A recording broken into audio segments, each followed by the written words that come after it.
అందరికీ నమస్కారం. నా పేరు doctor Nikhita, physiotherapy department Mokshita hospital Hanamkonda. So previous వీడియోలో ఆల్రెడీ మనం ఫ్రోజన్ షోల్డర్ గురించి తెలుసుకున్నారు కదా.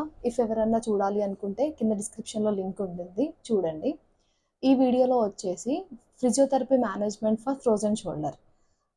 జనరలీ ఫ్రోజన్ షోల్డర్ అని అంటే మన షోల్డర్ జాయింట్ దగ్గర ఉన్న ఒక క్యాప్సూల్ అనేది టైట్ అయిపోవడం. దాని సిమ్టమ్స్ ఎలా ఉంటాయంటే తల దువ్వుకో రాకపోవడం, లేకపోతే బ్లౌజ్ వేసుకో రాకపోవడం, వెన్ను తూడ్చుకో రాకపోవడము, కంప్లీట్గా ఓవరాల్గా వచ్చేసి ఓవర్ హెడ్ యాక్టివిటీస్ అనేవి చేయలేకపోవడం అనమాట. సో ఫస్ట్ ఫిజియోథెరపీ మేనేజ్మెంట్లో పెయిన్ అనేది ఒకవేళ వెంటనే డయాగ్నోస్ చేస్తే తక్కువగా ఉంటుంది. డేస్ పాస్ అవుతున్న కొద్దీ పెయిన్ అనేది ఎక్కువగా ఉంటుంది. సో ఇనిషియల్ డేస్లో పెయిన్ తక్కువ ఉంటే డైరెక్ట్గా ఎక్సర్సైజ్ చేసుకోవచ్చు. కాకపోతే పెయిన్ అనేది సివియర్గా ఉంటే మాత్రం మెడికేషన్స్తో పాటు ఫిజియోథెరపీ ట్రీట్మెంట్ అనేది చేయించుకోవాలి.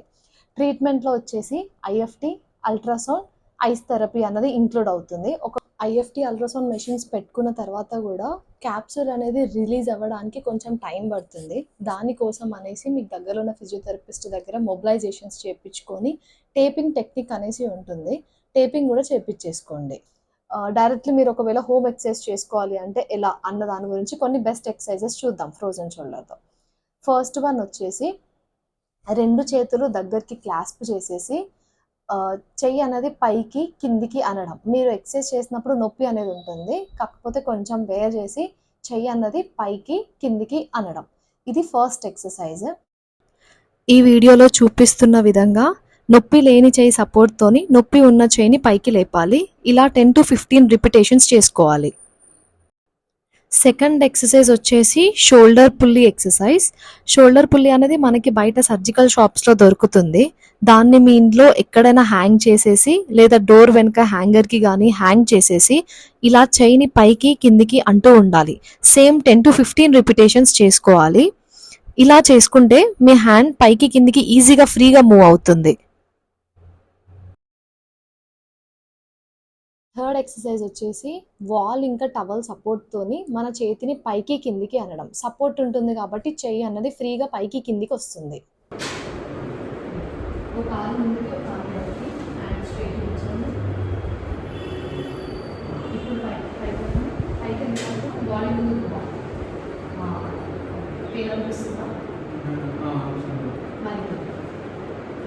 5 times చేయండి కౌంట్.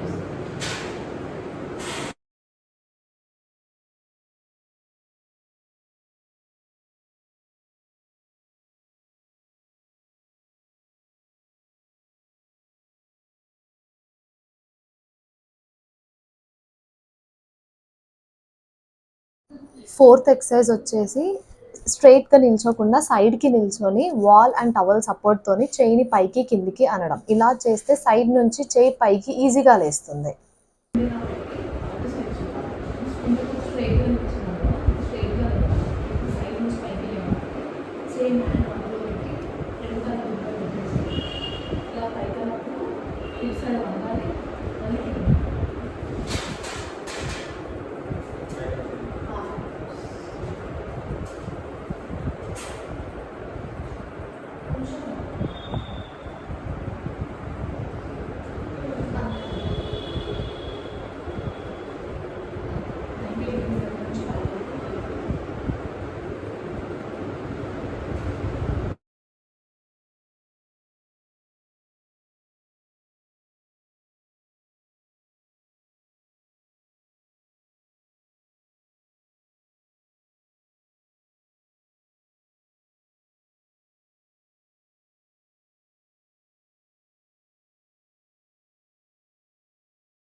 ఫిఫ్త్ ఎక్సర్సైజ్ వచ్చేసి నొప్పి ఉన్న చెయ్యి పైన పెట్టేసి టవల్ సహాయంతో చెయ్యిని పైకి లాగడం.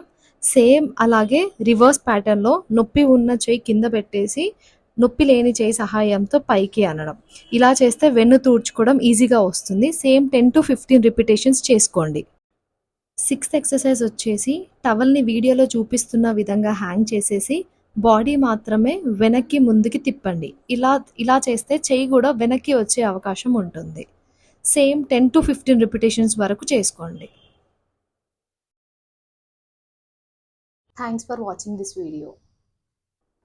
ఈ వీడియో కానీ మీకు నచ్చినట్లయితే like, share, subscribe to Mokshita hospital.